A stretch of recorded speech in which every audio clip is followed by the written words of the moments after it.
If I turn quickly, I can feel it like slowly whoop. Oh, it's so cute. Have you chosen a name yet, and what type of names do you like? This video is kindly sponsored by Squarespace. Hey guys, welcome back to my channel and welcome to the pregnancy tea time. We're gonna talk all things pregnancy today. I have compiled a huge list of all kinds of questions and topics that you guys sent in that you would like me to talk about, and that's what we're gonna do today. So I made myself a big tea today because I feel like this is gonna be a hefty video. I hope this will get me through the filming at least. I do need to remove my strainer here. Look, this is the cutest tea strainer ever. I got this from my brother and his girlfriend. There were lots of questions that came in, so I kind of compiled them into categories. Number 1, getting pregnant. Number 2, the pregnancy itself. Number 3, pregnancy care and the actual birth. And then the last one is everything after the birth. So when baby gets here, what's gonna happen? What are the plans? But let's begin with getting pregnant. And one of the questions that came in the most, and I'm not surprised because I fully understand. What about that video? My last tea time video, where I expressed that I was having lots of doubts about having children. Should I do it? What is up with that? What happened? Considering all of that, how did you know that you were ready now? Also, had you already made the decision, or were you already pregnant when you made that video? Quick little recap if you don't remember, or maybe you haven't seen that video. I talked about how I've basically, for a huge part of my life, I've wanted to be a mom, but the older I got, the more kind of anxiety took over and fear took over, and I started to doubt whether it was the right decision for me, because there are so many things that can go wrong when you have a baby, and that could result in a life that isn't what you wanted for yourself. I am an anxious overthinker. I don't make big life decisions unless I am absolutely certain that every possible outcome is something I can handle, and you can't do that with children. So it was terrifying to me. However, I did always know, and I felt that very strongly these last couple of months, years, I guess, that I did not see myself in a child-free future. Of course, it always was a possibility, you know, that I might not be able to have children. It's definitely not something I would choose for myself voluntarily. The thing is that I really struggled with wanting children actively because there was so much fear surrounding it. However, knowing that I did not want to not have children, it only really leaves one option, which is having them. And all I needed was just some reassurance that the possibility that it'll be good and it'll be nice is much bigger than the possibility that it'll be horrendous. I made that video. So many comments came in, hundreds of comments, and not just short little quick comments, but like full-on long comments that people took a lot of time to write, and they were from the heart, and I could tell that they were from the heart, from mothers telling me about their experience with motherhood, how it has changed their lives and how they have dealt with certain specific kind of worries I talked about in that video. Reading all of that, it sounds a little bit silly now, but that was the kind of final push, that little reassurance that I needed. I don't know many mothers in my real life, not amongst my peers in any case, so it was really nice to kind of hear these experiences. So to answer the question, was the decision already made at that time? Almost. Pretty much. I just needed that last final little bit of reassurance to go into it with a little bit more kind of excitement and less just dread, and that really helped. That video and the comments underneath that video really helped. And I guess to answer the question, how did I know that I was ready, or how did we know that we were ready? I'm not sure we were. Physically, all the pieces are in place, right? We're in a long-term stable relationship, we got married, we bought a house, we both have, you know, jobs and everything. So like all of the physical things that you might want to prepare for are in place. Emotionally, I'm not sure we were ready, but the fact of the thing is I am 30 years old. A woman can't wait forever. And I always considered the fact that getting pregnant might not be easy, that it might take a while. We might need to enter this journey of like medical treatments, fertility treatments, which takes years. And I wanted that to still be possible. I also wanted it to still be possible for us to have multiple children. And at 30 years old, there is still plenty of time, but considering all of this, the clock is starting to tick slowly, or at least that's how I experienced it. Were you already pregnant in that video? I'm fairly sure I wasn't pregnant yet when I filmed that video, but I must have gotten pregnant very shortly after. Basically, I wanted to prevent regretting having waited too long and just the whole having children thing no longer being a possibility because we waited too long. So that is why we decided to go for it, despite maybe not feeling entirely ready emotionally. Also, once you get pregnant, you have 9 months, which is almost a year, to prepare to become mentally ready. And now that I have experienced it, I can say, at least from my personal experience, once you are expecting a baby, you become ready. I wanted to take a quick little break here to thank today's sponsor, which is Squarespace. Squarespace is an online platform that allows you to build a web presence for yourself through a website, a web blog, an online portfolio. Any type of website you need to create, you can do it through Squarespace very easily, very quickly, and with no prior experience with building websites whatsoever. They offer a whole bunch of templates that you can choose from as a starting point, which you can then completely customize. You can drag and drop sections easily. It's a very visual way of website building, and they offer loads of features as well. So whether you need to open a store, take bookings, just have a contact form or a blog, they offer all of that and more. So definitely worth checking out if you're looking to build yourself a website. So if this sounds good to you, then be sure to head over to squarespace.com to start a free trial. And then once you're ready to launch your website, you can go to squarespace.com/Loopsie to get 10% off of your first purchase of a website or domain. They do offer domains as well, which is great. A huge thank you to Squarespace once again for sponsoring this video. And now let's get back to the Q&A. How did you tell your husband you were pregnant, and how did you both react to finding out? If you want to hear the story of how I found out myself, I told that in my last, the announcement video. Yeah, I shared everything with my husband right away. I let him know that I wasn't feeling too great, that I was nauseous.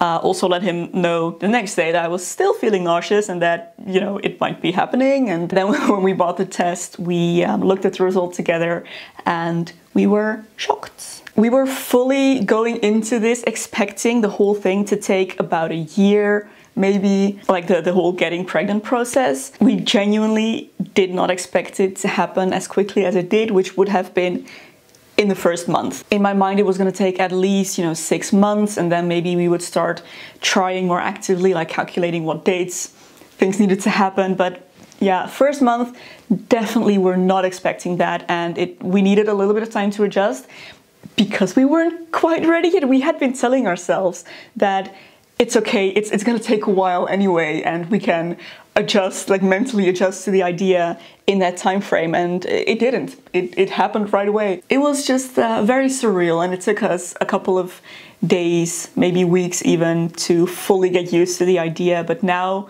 we're overjoyed, very, very happy. And we feel so incredibly lucky that we had this experience, because it is definitely not the case for everyone, and we were definitely not expecting it to go like this for us either. Did you worry about miscarriage in the first trimester, and if so, how did you deal with it? Yes, this is something I worried about a lot. So I mentioned us expecting the getting pregnant process to take a long time, which partially has to do with the fact that around us, in our real life social circle as well as online, I see so many people, whose first pregnancy ended in a miscarriage. Honestly, the vast majority of people we know who have gotten pregnant have had their first pregnancy end in a miscarriage. I was kind of almost expecting to miscarry this baby. I researched all the symptoms, all of kind of the experience, what's it like to have a miscarriage. But then fairly quickly into the pregnancy, I was told that I was already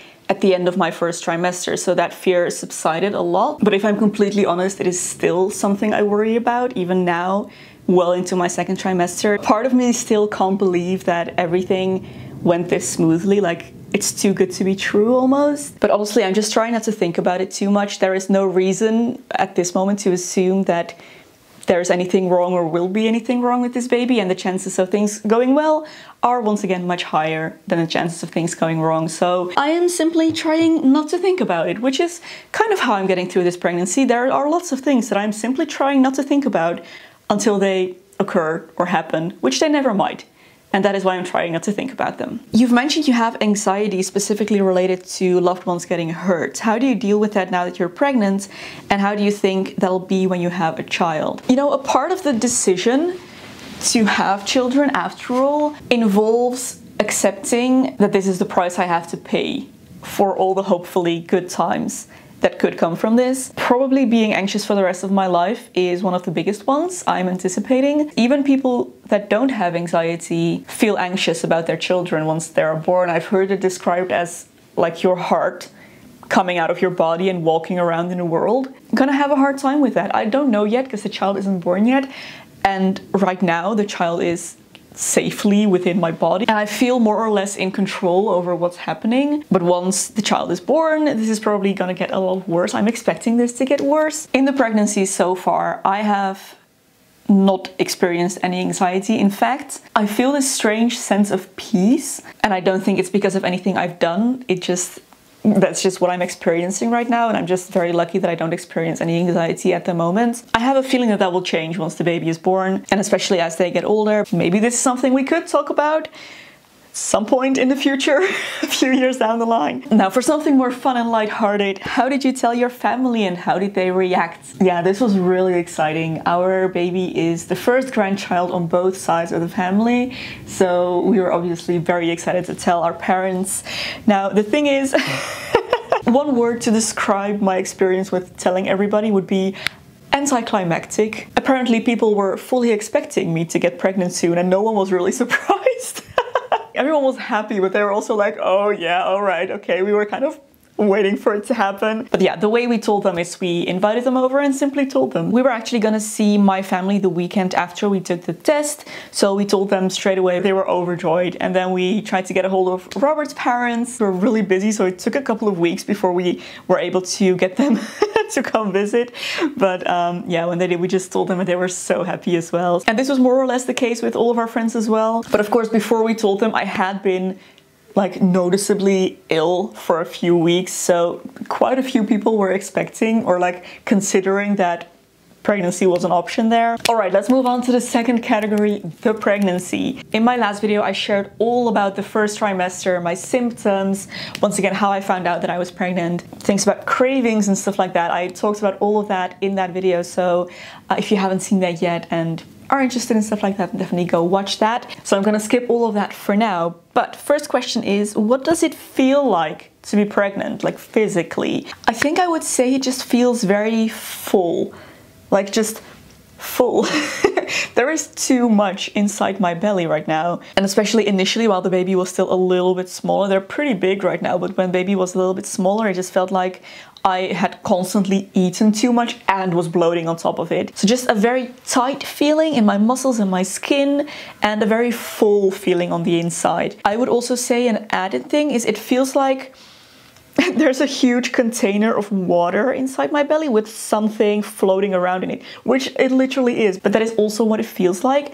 So if I turn quickly, I can feel it like slowly whoop. It's kind of comparable to when you eat a lot of soup. But imagine also swallowing a whole apple and having the apple float around in all of that soup. I guess that's kind of what it feels like. Does being pregnant make you feel differently about yourself or your body, mentally and physically? Mentally, not really, I have to say, so far. Physically, definitely a little bit different, because there's just stuff happening to me that is new and I've never experienced yet, and it's weird. It's weird stuff. The shape of my body is changing, and it's changing in ways that I wasn't expecting as well, because obviously I was expecting the belly and everything, but I wasn't fully anticipating how much my breasts would grow. I feel like my back is a different shape, which I wasn't really expecting. This is kind of weird, but I got a lot of that little like fuzzy peach fuzz hair on my belly pretty early on in the pregnancy. I just have a really hairy belly right now. Luckily it's that blonde peach fuzz, so it's not like, you know, it's not noticeable, but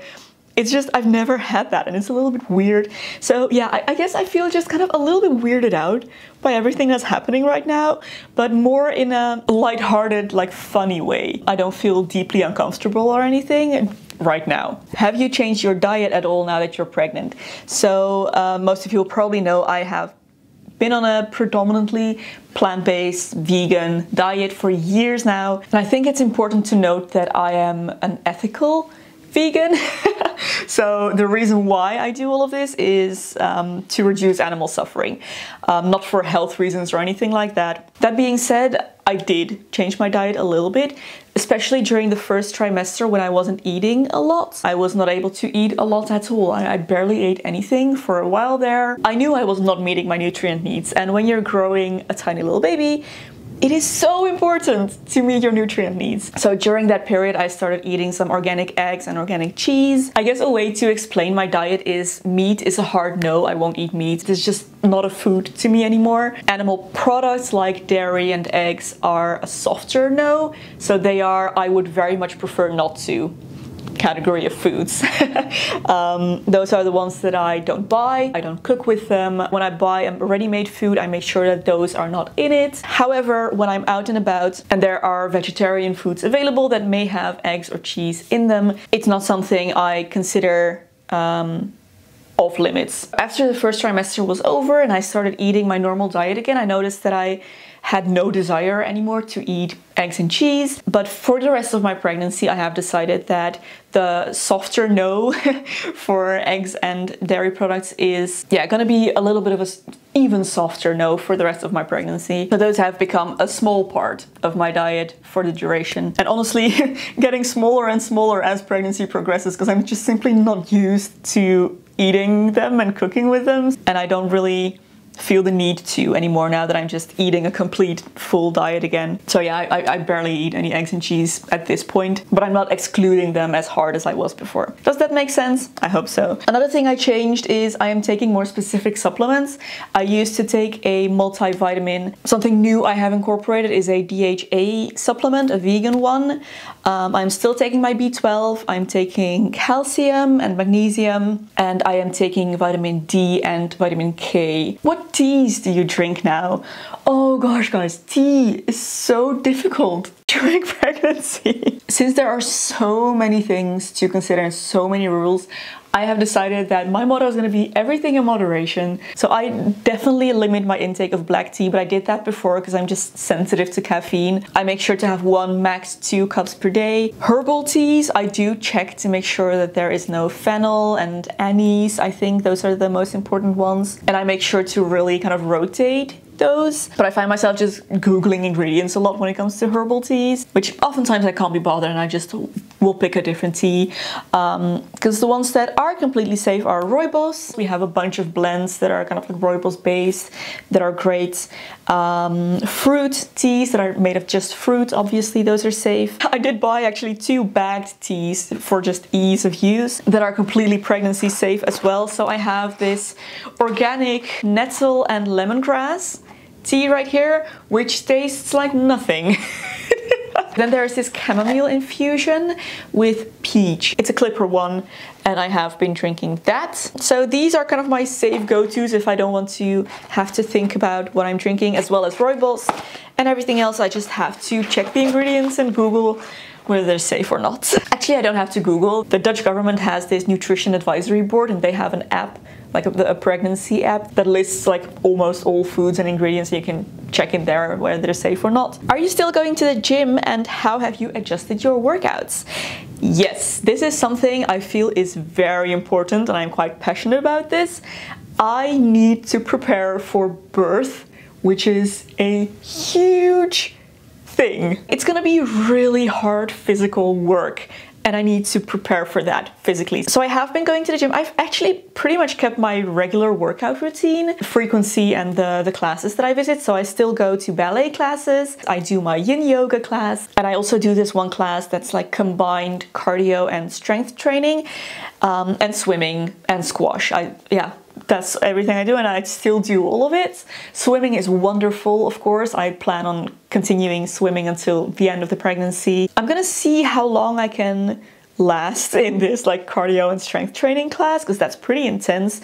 I have just really toned down how hard I go in this. I just don't do any ab exercises in that class. I just do an alternative exercise, like something for the bum or something, legs. I think as my belly grows bigger, that might become harder. I'm starting to feel like I can no longer do some positions in my yoga class and I have to do alternative versions. I'll just try to do everything as long as I can. When I can't, then I will look for alternatives. There are plenty of classes in my gym that I think I will be able to still do as pregnancy progresses that are a bit milder. Alrighty, care and birth. How does maternity and postpartum care work in the Netherlands? Midwives are the primary caregivers during a woman's pregnancy over here, and as long as a pregnancy is kind of standard, normal and healthy, the midwife is the one who will kind of guide you through everything and also deliver the actual baby. And unless there is any reason to, you never have to visit a hospital or a gynecologist. So they are the ones that you go to for regular checkups.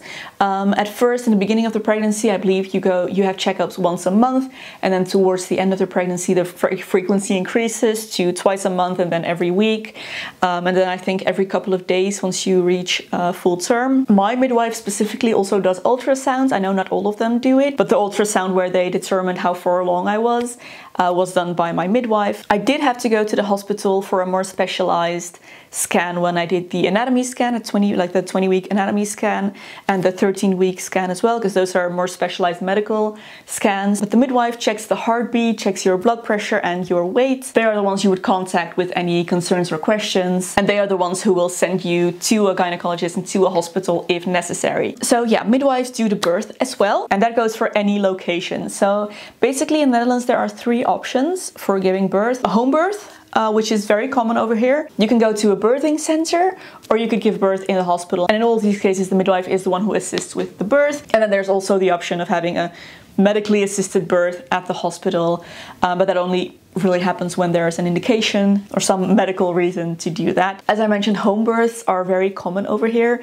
The Netherlands are a tiny little country and we have quite a bunch of hospitals. So your home is very likely very close to a hospital. Should anything unexpected happen or anything go wrong during the birth, the midwives have all kinds of medical equipment on them when they are assisting with a home birth. Don't quote me on this, but I have heard that it usually takes just as long to transport a patient to the hospital with an ambulance as it would take to ready an operating room in the hospital, which means that the time between the emergency happening and you being on the operating table is the same whether you're giving birth at home or in the hospital. But it is also definitely possible to give birth in a hospital if you prefer to do that. Aside from the midwife, another person who is present at the birth is the postpartum nurse, I guess would be a way to translate this function. In the Netherlands, after you have given birth, you are entitled to a postpartum nurse who comes to your house for several days. I believe 8 days is like the minimum, to take care of you and the baby. They assist the midwife with the birth and then they take care of the aftercare. So they will come by every day to check on how you're healing, how the baby is doing, how the baby is growing. They will weigh the baby. They can help you with breastfeeding or just feeding in general. They also help with like basic hygiene things. So they might clean the bathroom, change your sheets. Yeah, basically they're just there to help take care of mom and the newborn baby. The midwife will also come back a few times during that week, also do some medical checkups. And there's always your general practitioner, just like your family doctor, as a point of contact as well. Someone also asked about the cost of pregnancy and birth in the Netherlands. So nearly all of this is free. We have mandatory health insurance in the Netherlands. So everyone is required to have health insurance,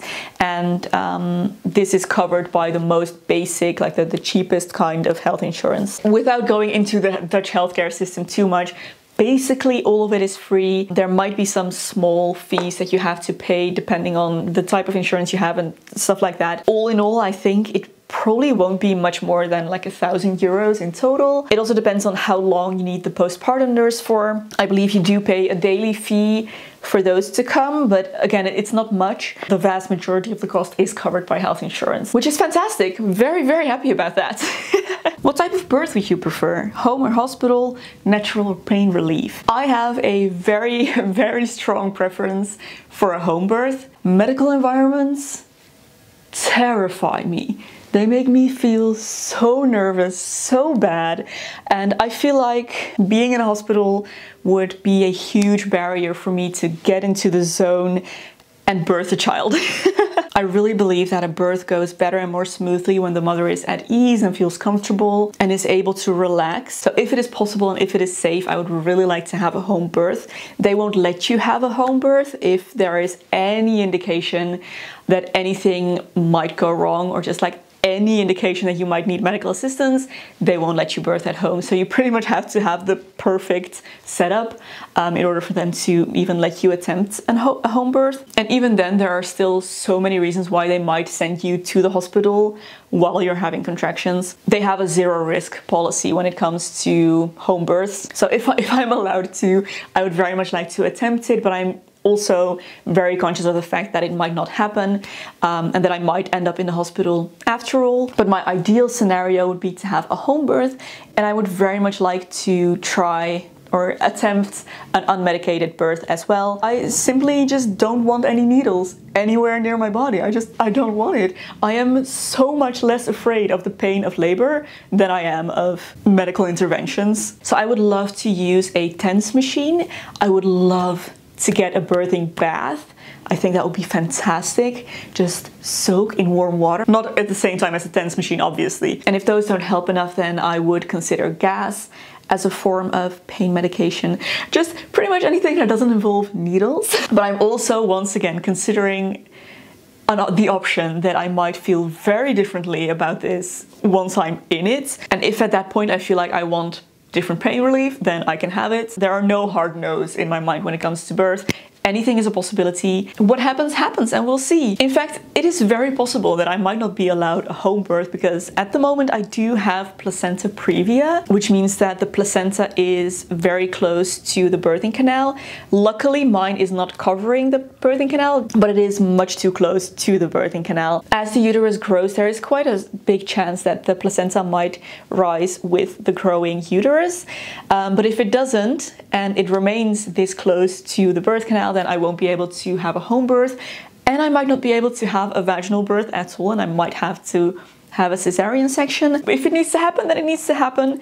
You know, we need to get this baby out somehow, and we better get it out safely. Fingers crossed that the placenta does lift and I'm able to have a vaginal birth, and preferably one at home. That would be fantastic. Are you scared or nervous about birth? Before I got pregnant, I was terrified. I was terrified of birth, but I have to say now that it's actually a reality, an inevitable reality for me, I have to now give birth at some point, I'm actually much less nervous than I was. A birth can be a beautiful thing, and it's going to be painful, yes, but the pain is different. I've been researching a lot about birth and the whole experience, and talking to people, and it has made me a lot less, at this point, it's still far away, so maybe it's easy for me to say right now, but at this point I feel pretty okay about it. It's gonna be an interesting experience, that's for sure. I'm trying to find peace with that. I am trying to educate myself as best as possible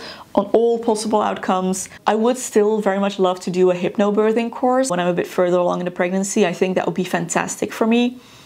And I think I would really enjoy that and would be very beneficial. So that's something I'm still planning on doing to help with this. I've heard that that really helps to alleviate any fear and stress surrounding the birth as well. How does maternity leave work for someone like you who doesn't work in a traditional company? YouTube is my full-time job. I am a professional influencer. I hate that word, but yes, Loopsy is a business officially registered, and that makes me a business owner. So there is a kind of maternity leave payout, I guess, from the government for entrepreneur women, which, if I'm not mistaken, grants you 16 weeks of payouts, which is, I think, the average maternity leave for women in regular jobs as well. And the amount you get paid out is dependent on your income and how much you work, like how many hours you work in your business, but the maximum is minimum wage. And honestly, I'm really grateful for it, because up until very recently, this is a pretty new thing. Up until very recently, there wasn't anything in place for women who are self-employed. Yeah, I am very grateful that this is an option for me, and I can use that, so I will be using that. But when push comes to shove, I need to make my own money. And I can't just, you know, take a maternity leave the way, you know, someone else might be. So the way I'm planning to do this is to decrease the frequency in which I upload once we get nearer to the due date, and then I would like to pre-film some videos to go up during my maternity leave. My plan right now is to take 3 months of maternity leave, which would be 1 month before baby is born and then 2 months after. And I think that's a time period that I could fill with pre-filmed videos. And then after that, I hope I'm able to start filming again. In my last video, many of you were so kind, telling me to not worry about uploading and that you'll be here when I come back, which is so sweet. But an important thing to consider is that this is my job, and if I don't make videos, I don't get money. And just completely quitting my job isn't an option at the moment. So yeah, the plan right now is to decrease my upload frequency and pre-film some videos for my maternity leave and then come back after, and we'll see what happens then. I have no idea what my situation will be at that point. Okay, last category, after the birth, once baby is here. First of all, do you have a theme in mind for the nursery? Yes, I have options. I have planned out so many nursery themes, but the one we're going for is a magical fairy tale forest. We picked out a wonderful wallpaper that is this little like watercolor almost forest with some forest animals hidden in there. It's gonna be fantastic. That's gonna go on one wall. There's gonna be lots of, again, forest animals, but also magical creatures, gnomes, dragons, fairies, lots of nature themes, and yeah, it's gonna be so good. Main color is gonna be green like the rest of the house because I just really like green right now. What are you most excited for when the baby arrives? Honestly, just to meet the baby, to hold this child and be like, this is my child. I feel like that is gonna be the most surreal thing I've ever experienced, and I'm so excited for it. I can't wait. That must be absolutely magical and incredible. Have you bought any baby clothes yet? And if so, what is the aesthetic you're going for? I have, and I have a pretty clear aesthetic, apparently.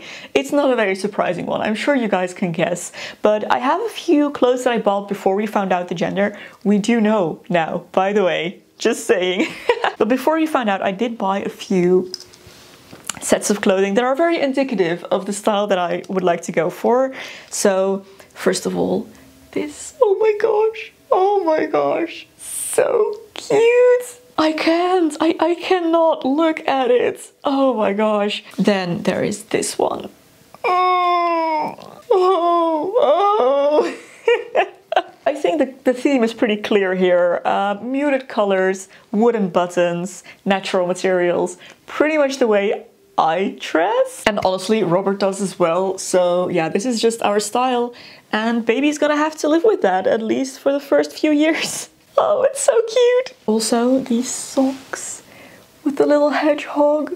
Will you raise your child bilingual? Yes, that is the plan. At least partially. The thing is, I am a multilingual child myself. My husband doesn't speak my other mother language, which is Slovak. I know many people do this and it's absolutely fine, it's really good for the child, but I personally don't really feel comfortable speaking with my child in a language that my husband doesn't understand. It just doesn't feel good. So I won't be speaking Slovak with the child exclusively, which is how you would normally do a bilingual household. Often is one parent speaks one language and then the other parent speaks the other language.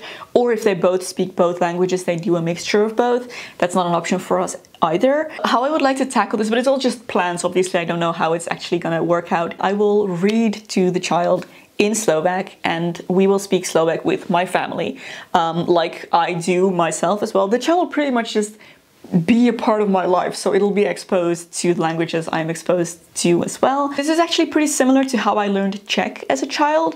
I was raised Slovak and Dutch, but I also learned Czech at a very young age, simply through my parents reading to me in Czech, watching a lot of Czech television, movies and everything. That way I learned the language at least passively, and that is kind of what I'm aiming for with the child as well. I would love them to at least be able to understand, and the child will be exposed to English inevitably. But I'm not very worried about that because we do learn English in schools as well, so that will sort itself out, I'm sure. What will baby's diet be? Will you raise your child vegan? Well, for the first portion of their life, the diet will be milk.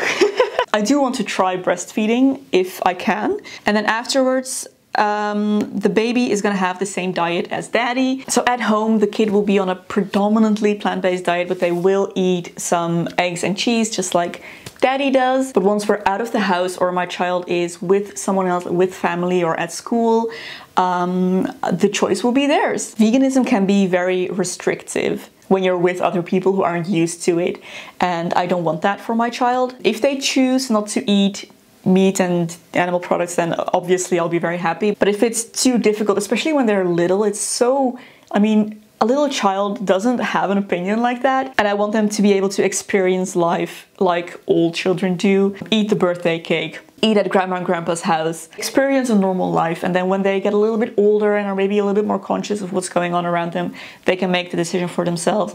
Mommy is vegan, daddy is mostly a vegetarian. I'm sure this is something will be discussed throughout the child's life, but yeah, this is kind of how I'm planning to do it at this point. Last but not least, have you chosen a name yet, and what type of names do you like? We do have a name. We actually had names picked out before the anatomy scan. We wanted to have a boy's name and a girl's name just set before we found out the gender. Luckily, we like the same type of names.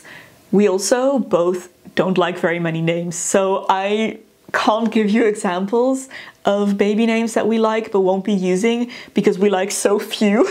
We like so few names that we want to save them for any potential future children. But what I can say is we like traditional names, and specifically traditional Dutch names and traditional English names, but leaning more towards traditional Dutch. Some traditional English names are an option, but yeah, very classic names is what we lean towards. And the name that we have picked out for this baby is a Dutch name.